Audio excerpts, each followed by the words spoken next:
तो हमारे YouTube channel में आपका स्वागत है। आज हम आपके लिए कक्षा 10वीं से विषय गणित का 12.2 प्रश्नावली का पहला सवाल कराने जा रहे हैं, जो कि वार्षिक परीक्षा की दृष्टि से बहुत ही महत्वपूर्ण सवाल होने वाला है। इसके बाद हम आपको एक और महत्वपूर्ण सवाल कराएंगे, जो कि परीक्षा की दृष्टि से अनिवार्य होगा। तो सबसे पहले देखते हैं इसको। लिखा है, एक ठोस एक अर्धगोले पर खड़े एक शंकु के आकार का है, जिनकी त्रिज्या 1 सेंटीमीटर है तथा शंकु की ऊंचाई उसकी त्रिज्या के बराबर है। इस ठोस का आयतन पाई के पदों में ज्ञात कीजिए। पाई के पदों में ज्ञात करने का अर्थ है कि इसका मान जो आएगा उत्तर, वो पाई के रूप में आएगा। अब यहाँ समझते हैं कि यहाँ एक अर्धगोले पर खड़े एक शंकु के आकार का एक जो ठोस है, एक अर्धगोले पर खड़े एक शंकु के आकार का है, जिनकी त्रिज्या 1 सेंटीमीटर है और शंकु की जो ऊंचाई है उसकी त्रिज्या के बराबर है। तो उस ठोस का आयतन ज्ञात कीजिए। तो सबसे पहले हम बनाएंगे अर्धगोला। तो इस प्रकार से एक अर्धगोला बना लेंगे। ठीक, अब बनाएंगे इस पे शंकु। तो इसके ऊपर एक इस प्रकार से क्या कर देंगे, शंकु को तैयार कर देंगे। ये हो जाएगा आपका शंकु।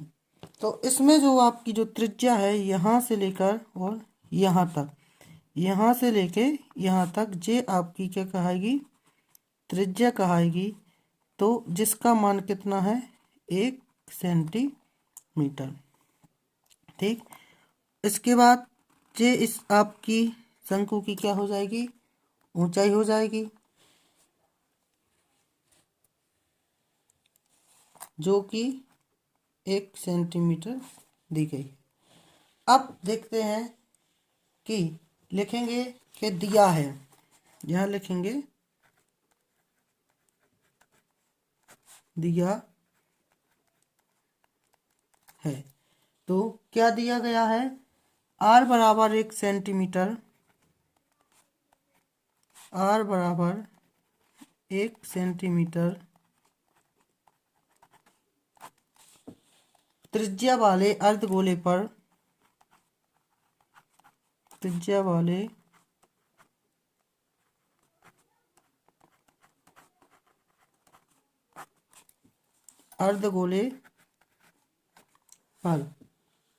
उसी आधा त्रिज्या का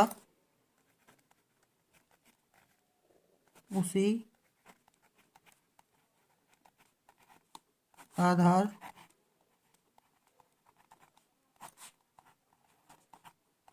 त्रिज्या का एक शंकु जिसकी ऊंचाई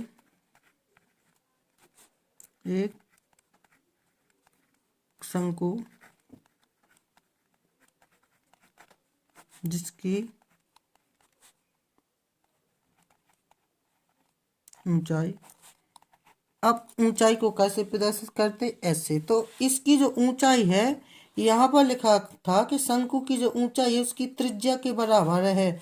मतलब h और r दोनों कैसे हैं, आपस में बराबर, जिसका मान कितना है, 1 सेंटीमीटर। तो ये हो गया कि r बराबर 1 सेंटीमीटर, जो कि आपकी त्रिज्या दी गई है। त्रिज्या वाले अर्धगोले पर, इस अर्धगोले पर उसी आधार त्रिज्या का एक शंकु बनाया गया है। ये आपका शंकु बना है, जिसकी ऊंचाई कितनी है, 1 सेंटीमीटर है। तो अब यहाँ समझते हैं कि यह एक ठोस हो गया, जिसमें हम देखते हैं कि ज्ञात क्या करना, हमको ठोस का आयतन ज्ञात करना है। अब ये हो गया आपका एक ठोस। इसमें कितनी आकृतियां हैं, 2। एक इसमें अर्धगोला दिया गया है और एक आपका शंकु दिया गया। इसको यदि अलग अलग आकृतियों में विभाजित करेंगे तो इस प्रकार से आपका एक ये शंकु हो जाता, ठीक, और ये हो जाता आपका अर्धगोला। इन दोनों को मिला दिया है और एक इस प्रकार की एक आपकी आकृति बना दी गई है। इनको आप पेपर में नहीं बनाएंगे, इन दोनों को मिलाकर इस प्रकार की एक आकृति को तैयार करेंगे।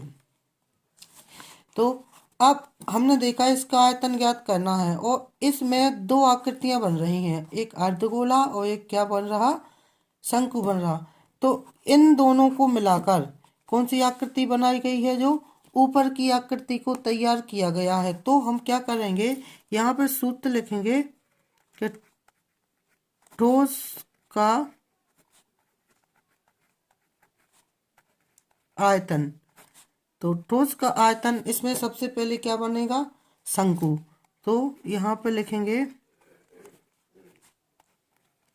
शंकु का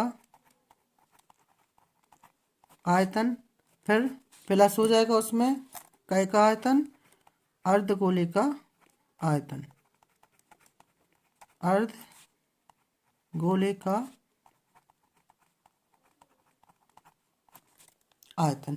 तो इन दोनों को मिलाकर इस ठोस को तैयार किया गया है। तो उसी के आधार पर हमने ठोस का आयतन बराबर शंकु का आयतन प्लस में अर्धगोले का आयतन। अब इनका लगाएंगे हम सूत्र। यहाँ फिर से लिखेंगे ठोस का आयतन बराबर, अब शंकु का आयतन क्या होता, 1/3 पाई आर स्क्वायर एच प्लस अर्धगोले का आयतन क्या होता, 2/3 पाई आर क्यू। आपको क्या करना पड़ेगा, सबसे पहले इन दोनों सूत्रों को याद करना पड़ेगा, शंकु का आयतन और अर्धगोले का आयतन। अब हम इनमें रखेंगे मान, 1/3 पाई का मान रखना नहीं है क्योंकि पाई के पदों में व्यक्त करना है। आर का मान कितना है, 1 है, तो 1 की घात 2 हो गए। एच का मान भी कितना दिया गया है, एच का मान भी आपका 1 दिया गया है, प्लस 2 कितने हो जाएंगे, 3 हो जाएंगे। फिर पाई जो कितने हो जाएगा आपका, आर की जगह पे 1 की घात कितनी हो जाएगी, 3। फिर देखते हैं 1/3 पाई। अब 1 का यदि हम वर्ग करेंगे तो 1 होगा, तो और उस 1 का यदि 1/3 में गुणा करेंगे तो 1/3 का 1/3 ही रहेगा। 1/3 पाई 1 का वर्ग, 1 का वर्ग गुणे 1, तो 1/3 का जब 1 का वर्ग होगा इसमें तो 1 1 हम 1 हो जाएगा और 1/3 का पाई में गुणा तो 1/3 जो कहते हो, प्लस ये 2/3 पाई गुणे 1/1 की घात कितना लिखा है, 3, तो 2/3 पाई 1 का लिखने की आवश्यकता नहीं है। इसको हम यहाँ अलग से समझ सकते हैं कि एक किस प्रकार से होगा, जैसे कि लिखा है 1/3, इसको अलग से समझा दे रहे हैं, यहाँ लिखने की कोई आवश्यकता नहीं है। 1 की घात 2 का अर्थ है 1 गुणे 1 और फिर गुणा में फिर से 1 दिया गया है, फिर यहाँ प्लस लगा है जी, 2/3 पाई, अब 1 का गुणा 3 बाई 1 गुणे 1 गुणे 1, तो क्या 1/3 पाई का 1 का 3 बार गुणा करेंगे तो 1 ही रहेगा, 1 1 कम 1 1 कम 1, इसका फिर 1 का गुणा इसमें तो 1/3 पाई, प्लस इसी प्रकार से 1 1 कम 1 1 कम 1 हो जाएगा, 2/3 पाई। तो इसको इतनी आपकी डिटेल को यहाँ लिखने की आवश्यकता नहीं है, ठीक, इसलिए हमने यहाँ केवल आपको समझा दिया है। अब देखते हैं इसको हल करेंगे। 1/3 पाई और 2/3 पाई का योग। अब आप जानते हैं कि यदि हर समान हो तो अंश अंश प्लस लगा है तो आपका प्लस हो जाएगा और माइनस है तो माइनस हो जाएगा, तो 1/3 पाई और 2/3 पाई हो जाएगा 3/3 पाई, और ये 3 से 3 आपके कट जाएंगे, क्या बचा, पाई। अब चूंकि आयतन है इसलिए आयतन को हम सेंटीमीटर दिया है, सेंटीमीटर क्यूब में जरूर लिखेंगे और लास्ट में आप लिखते हैं अतः ठोस का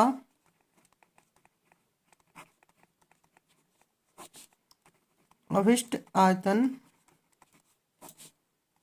पाई सेंटीमीटर क्यूब होगा। ये रहा आपका पहला सवाल।